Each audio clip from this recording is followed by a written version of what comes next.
of course, a lot of the things that you were able to place, you were able to place in the previous iteration of Forge, such as teleporters. So if I go down here and I go down to teleporters, did you just, oh God. We're gonna place a teleporter here, and you'll notice the teleporter looks a little different. One of the interesting things about this teleporter is this cylinder you're seeing here, you only see while you're working on it in Forge, and it's actually the boundary of the teleporter. So I can make the teleporter be larger.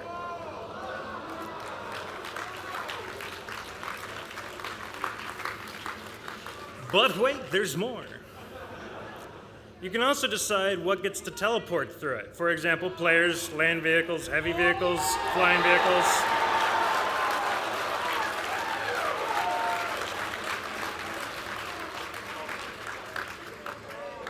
David Allen, if you would kindly get in your mongoose again. It's going to take him a second. All right. So I'll just put this down for a bit. Wait a minute. What? All right. So you got teleporters. Those are fun. Of course, we had to bring back the special effects for the people that like to do the pretty awesome screenshots. I mean, you know, the old ones like colorblind makes everything nice and grayscale. And then we've got, you know, some fancy next-gen stuff. There you go.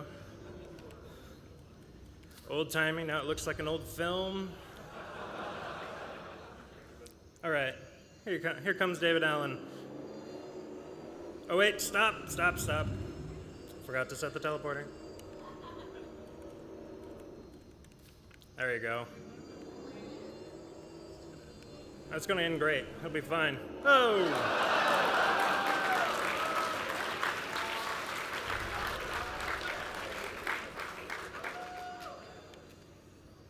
Oh yeah, all sorts of fun things. You know, make it look like it's at nighttime.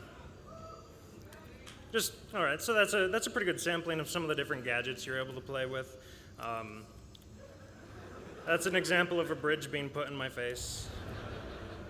You're not gonna do what I think you're gonna do, are you? I'm gonna dodge that. All right. All right, let's see, is there... Oh yes, of course, another thing that's coming back from Sandbox is the colored lights that you were able to place for landmarking. We added several more. And some of them do cool things like pulse gently.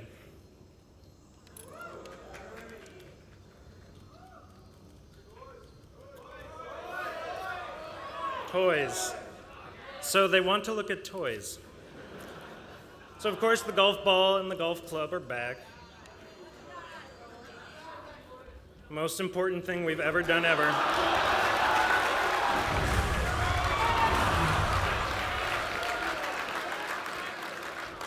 What? What are you pointing at?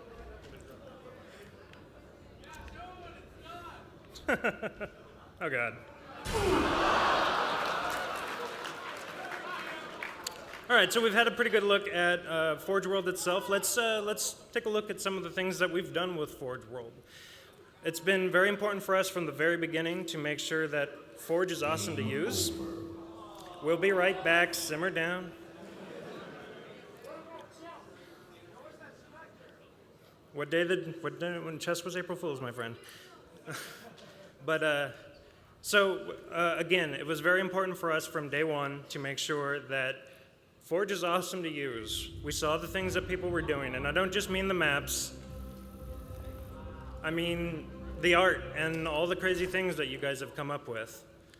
And we wanted to make sure that that was as painless as possible. And to that end, we made sure that designers, myself for example, and Chris Carney, one of our multiplayer design leads who's back at the ranch, actually built maps for the disc.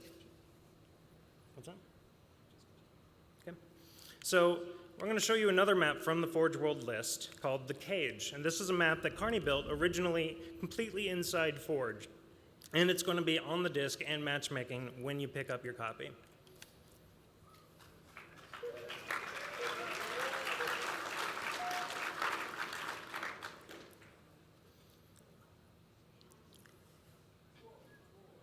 That's great. It's a loading screen. That's awesome.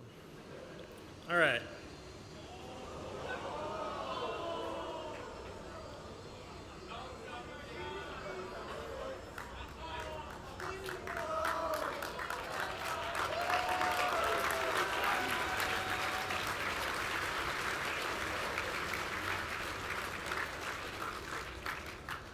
So the cage is reminiscent of maps such as Lockout or Guardian, actually made by the guy that I believe made Lockout and Guardian.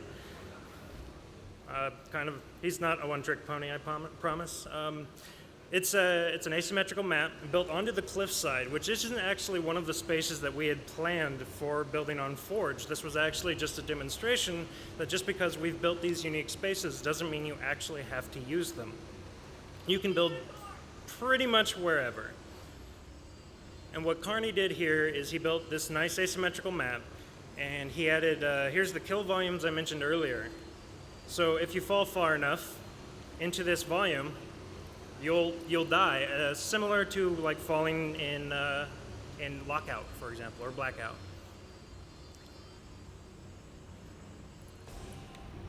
There's Hologram. He thought I was going to fall for it.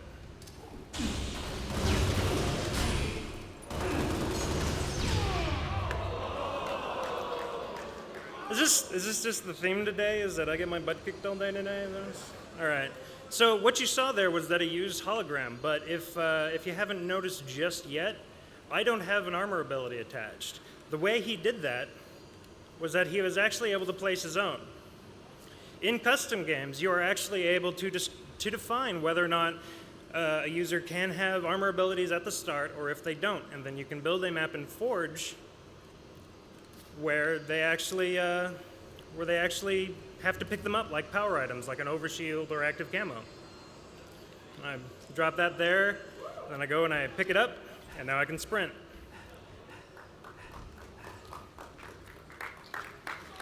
And I think that's about all we got to show for you guys. Thanks.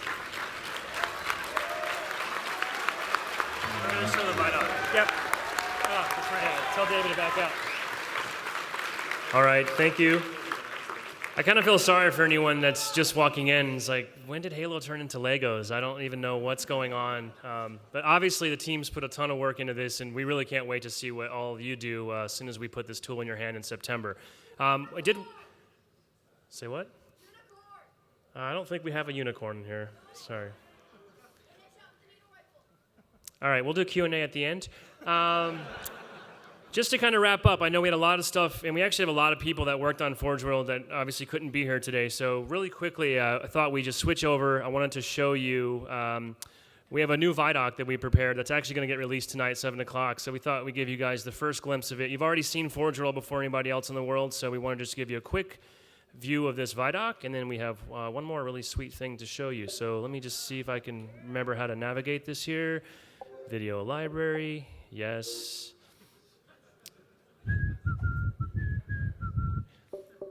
And I don't know if we mentioned this specifically, but obviously all your maps that you build in Forge, you'll be able to save, name, tag either on Bungie.net or directly in the game itself. So not only is it easier to build stuff better than you could before, but it's going to be way easier to share and find that stuff as well. So that means that Shishka and the team will be able to find your awesome maps, get them into matchmaking, and who knows, maybe you could be famous and everybody could be playing your version of the map that you built on the rock face. So. Oh yes, the question was, can you have more than 100? Actually, yes, you can. I believe the final limit is you can have up to 1,000 of every item type. So 1,000 game types, 1,000 maps, 1,000 screenshots. And I should also just mention too, just like Halo 3, you'll still be able to fully customize your own game types as well. So mixing that with Forge is kind of where things really start to get crazy. And just like you can add armor abilities like Shishka showed, you also have the ability to do cool things like turn on unlimited armor ability energy, for example, which allows you to kind of fly your jetpack indefinitely. So there's all sorts of crazy stuff that you guys are going to be doing, and we can't wait to see that. So let me just show you this Vidoc real quick. One last look at Forge World, and I'll be back in a sec.